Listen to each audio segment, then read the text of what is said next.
My mother got me a calligraphy pen when I was 8 years old, and I learned the Roman italic alphabet by myself. And I also had a grade 3 teacher at that time who bought us a fountain pen for cursive practice. And I came home and I danced with the pen in the air, dripping ink all over my mother's beige carpet. Now, I suppose it's an important part of the story that she didn't yell at me and she didn't scold me, because I wasn't discouraged from my love of pens and ink. So that's how it started. My name is Justine. I am a calligrapher, and I use my art as a means to cultivate heart change in people and to build community and compassion. I grew up in a typical immigrant home where our parents showed their fierce love for us by their actions and their persistence in that. So there wasn't a lot of words growing up of overt positive affirmation, and words really meant a lot to me.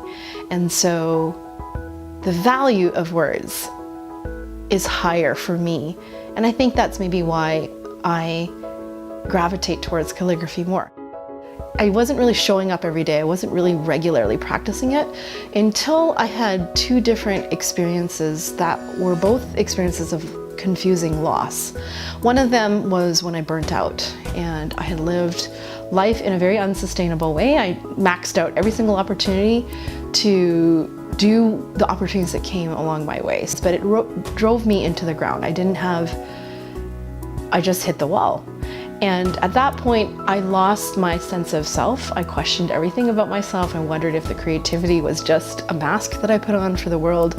So there was about 3 years in that time that I kind of was wandering. And so calligraphy found me and gave me direction again when I began to slowly explore again creatively. And I was actually participating in a writer's challenge, and we had to declare what we were without the extra labels, the wannabe writer, the aspiring writer, the part-time writer. And so when at that time I realized, I'm not a writer, I'm a calligrapher. And that's when I really began to own it. And so people started to give me more opportunities and associate me with calligraphy, giving me opportunities to practice my art.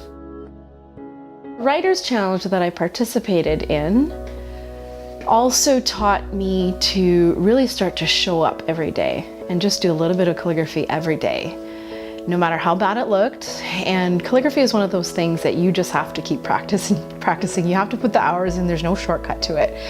And that was a bit of a turning point then, when I began to really own it more than other art forms and creative forms that I had explored.